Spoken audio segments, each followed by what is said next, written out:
Hey there, I'm Terrence Das. So, you want to be a TV host?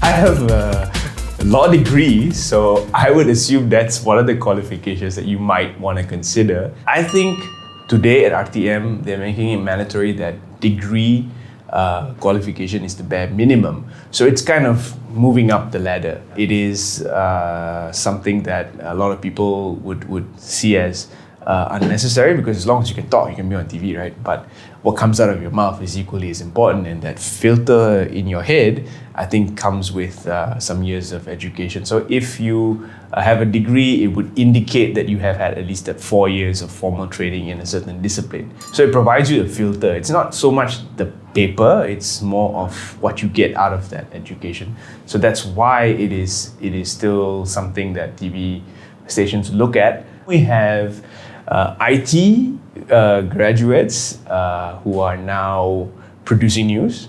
We have finance graduates who are now actually working in strictly production, not even on camera. They're working in strictly production. So it is something you can pick up. It's not something you have to be trained for. But of course, if you happen to be trained for this purpose and this is what you want to do, then I know that mass comm degrees are, of course, more than welcome.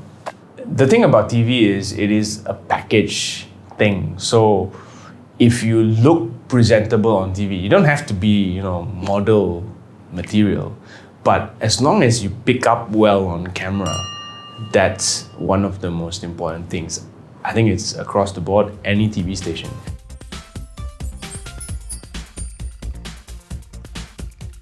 My day, because I host morning shows, starts pretty early.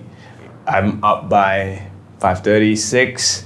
I try to get a quick workout in. This is, of course, best case scenario, I will get a few push-ups in. Worst case scenario, I'll just be lazy. So it's in between that. After that, you hit the shower, you have to be in the studio by 7. If you're a female presenter, it's a lot earlier because your makeup's a lot, more work needs to go into your makeup than mine, which takes under 5 minutes. So that's how it works. We get in there early for the makeup. There's not much prep work because it's live. And so we're on air at 8 a.m., which is the earliest show I host now. It takes about 2 hours, sometimes 2.5, give or take. Maybe it might extend to 11, and after that, your day on TV is basically done. For the full-time presenters who are basically anchored to the station, they would be required to put in more hours, but for people like us, which are on contract, we come in, we do our thing, and then we can pretty much leave. Research is ongoing because you never know what you're going to get. It's like tomorrow something can happen somewhere in the world and your producer decides to cover that topic. Keeping yourself abreast with current issues, keeping yourself engaged on social media is all part of the research. And if you're not listening to at least one good podcast as a host, I think you're not going to be able to deliver the kind of content that you should be for today's audience. So basically, that is what I do. I mean, when I am off air, I would listen to a couple of good podcasts. The most important thing you need to know would basically be a bit of politics, a bit of education, a bit of sports, a bit of everything. You're just a TV host. At the end of the day, you don't have to have a master's degree in each topic. So your job is to go and interview or, pick apart people who have master's degrees in those topics and get the most out of them.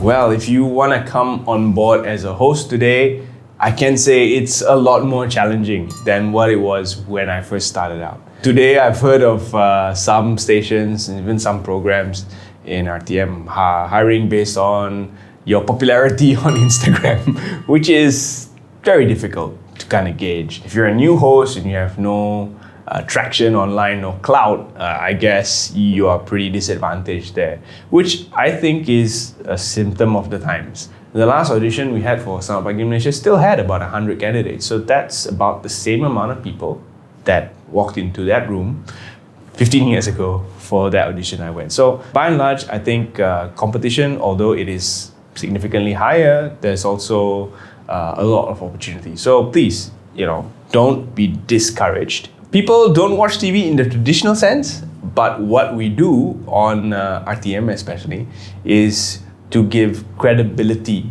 to certain topics, certain people, and of course news.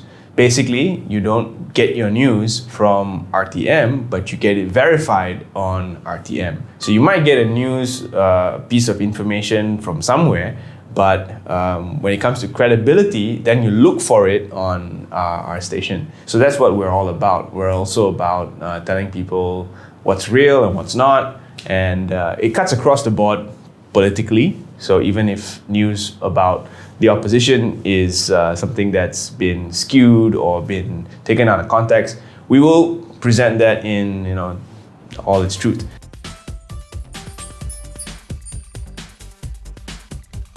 So I can't speak about other media outlets again, but on RTM, I think the entry level is really good. It's around 120 to 200 ringgit per appearance for hosting. So for news reading, it could be lower because news reading is per read. And also there are things that you get to do outside of hosting, like voiceovers, script writing, and all these are also then added on to your salary basket. Monetary wise, I think it's quite alright still. And this only progresses into bigger paychecks as you stay loyal. And we're also given a lot of time, so you can figure out other things. So I think the biggest benefit of being a contract host at RTM is you have that time on your hands to basically mold other aspects of your life that you may be interested in. I own another business. It's a small little bread shop, but it's a business and it's a viable source of income. And there's also, of course, emceeing, presenting on the side, which you can do, and RTM opens those doors for you. You might just discover that you are more suited for other things. Like when I started off hosting, I thought it was pretty alright, but I realized I'm better at live hosting, like on a stage, and that's really a passion that I kind of discovered along the way. So TV hosting on a terrestrial station, if you don't join it because of the passion, you might join it because of the opportunities of it.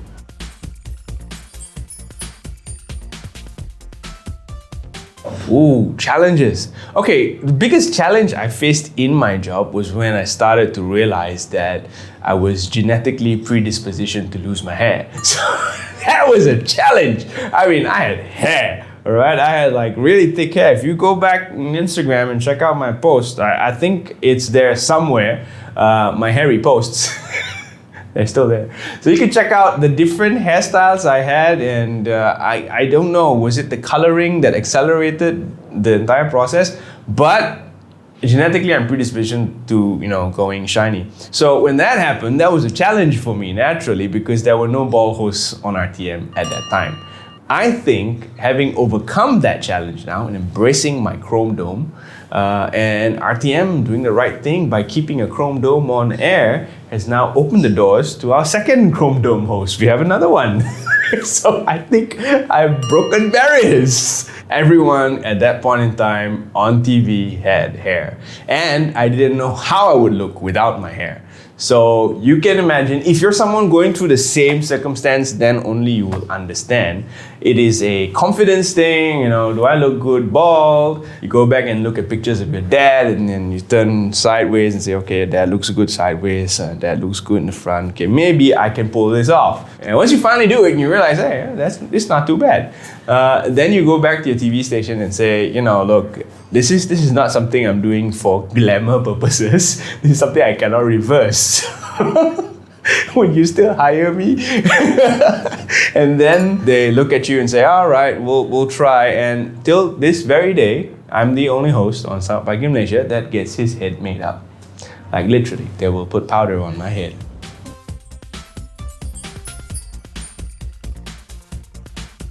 Are you kidding me? What's to hate? It's a great job. You show up, you talk to people, you entertain to a certain extent, and you get paid at the end of the day. So you're doing something that you actually love, engaging with people, asking them questions about their passion, asking them questions about their business, talking to them about political nuances, education, every given topic. And you really are enlightened. You're also enriched by the answers that they give you.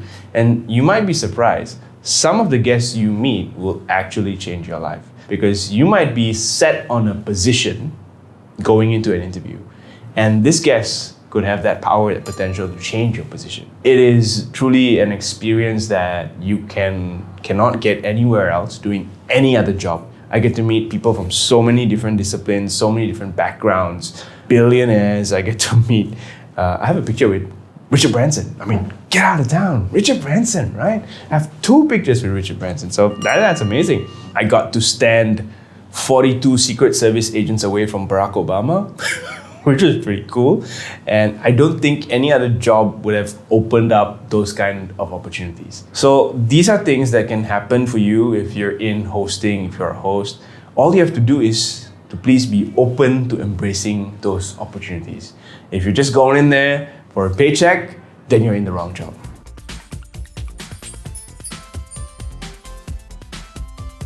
If you head into your first audition and you don't make it, go ahead, do something else first and then come back to it. If you want to be a host, I think now you can just go ahead and do it, because nothing's stopping you. You have YouTube, you have Instagram TV. There's so many outlets that you can use, and you can use your skills. If you feel you have the skills to host, or the gift of the gap, or whatever you want to call it, you can now project it out to the world without having to go through a process of audition. You can have this little frame, you can use it, and it can be your audition tape. So I think if you want to be a host, go ahead. Nothing is stopping you. Technology has just democratized hosting.